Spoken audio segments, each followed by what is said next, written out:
ஃபுல்லாக நம்ம வேலூர் மாவட்டம் ஃபுல்லாக மேம்பால பணிகள் தரைப்பால பணிகள் எவ்வளோ மதிப்பீட்டில் நடந்துருக்கு, எப்போ முடிவடைகிறது ஜென்ரலாக கொஞ்சம் சொல்கிறாங்க. அதுக்கப்புறம் கொஸ்டின் இல்லை மேம்பால பணிகள்ன்றது இப்போ இங்கே கொண்டு பண்ணையில் ஒன்று கட்டுறோம், இது ஒரு கட்டுறோம். அது அந்நில் செக் டேம்கள் கட்டுறோம். இப்போ நீங்கள் வந்து ஒரு டோட்டலாக நம்முடைய இதுலேருந்து வாணியம்பாடிக்கு கிழக்க இருந்து நம்முடைய ராணிப்பேட்டையில் கடைசி இது வரையும் கிட்டத்தட்ட 4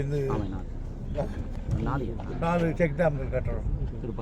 அது செக் டேமில் மேலே போகிறதுக்கு வந்து வழி இருக்கும். அதனால இந்த செக் டேம் கட்டிட்டா என்னன்னா தண்ணி வரும்போது ஒரு 4 அடி தண்ணி 5 அடி தண்ணி நிற்கும். அதனால் கிரவுண்ட் வாட்டர் ஈஸியாக கிடைக்கும். குடி தண்ணி இருக்குது. விவசாயிக்கு தெரியும். நீங்கள் இப்போ திருவண்ணாமலை போனீங்கன்னா கூடூரை தாண்டி போகும்போது செய்யாட்டில் ஒரு செக் டேம் கட்டியிருப்பாங்க. பார்த்தீங்கன்னா கடல் மாதிரி தண்ணி தேங்கிக்கிறது. அந்த மாதிரி நம்முடைய பாலாற்று தேங்கி நிற்கும். வந்து கர்நாடக நீர்வளத்துறை அமைச்சர் சொல்லியிருக்காரு, தமிழகத்துடைய நீதிமன்ற அறிவித்தலின்படி தமிழகத்தோட பேச்சுவார்த்தை நடத்த போகிறோம், அது சுமூகமாக முடியாது. கேரளா கர்நாடகா சொல்லிடுறாங்க. கேரளா சுப்ரீம் கோர்ட்டு ஒரு ஆர்டர் கொடுத்துருக்காங்க.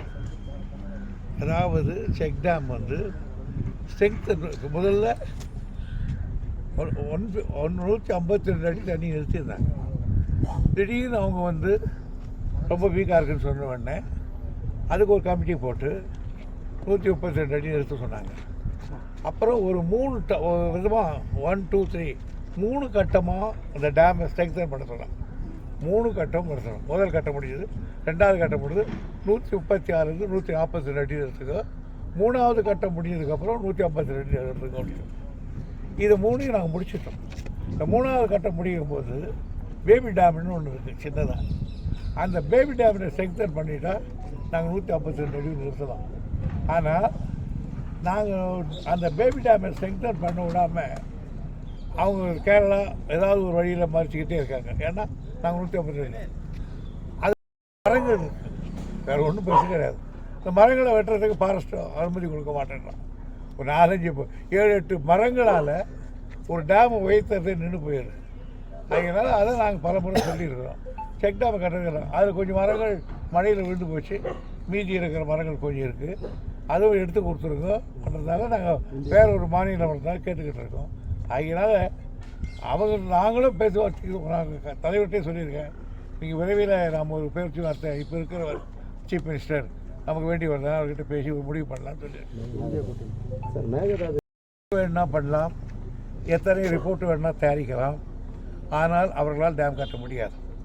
ஏன்னா டிபிஆர் என்று சொல்கிறோமே, டீட்டெயில் ப்ராஜெக்ட் ரிப்போர்ட்ஸ், அந்த ரிப்போர்ட்டை தயாரித்து அவங்க வந்து முதல்ல அந்த ரிப்போர்ட்டுக்கு அது தண்ணீர் லைப்ரரி ஸ்டேட்டாக இருக்கிற தமிழ்நாட்டு ஒப்புதல் தரணும், நம்பர் 1.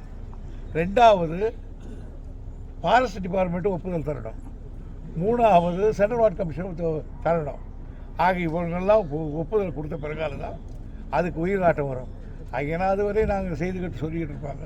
சொல்லாமல் இருந்தாங்கன்னா அவங்களுக்கு ஒன்று பாலிடிக்ஸ் இல்லை, இப்போ சொல்லிகிட்டு இருப்பாங்க. சார், இந்திய கூட்டணி நிதிஷ்குமார் இப்போ விலகி இருக்காங்க, அது மட்டும் திமுகவினுடைய நிலைப்பாடு என்ன சார்? இதுவரையும் ஒன்றும் எங்கிட்ட நம்ம சொல்லலை. சொன்னால்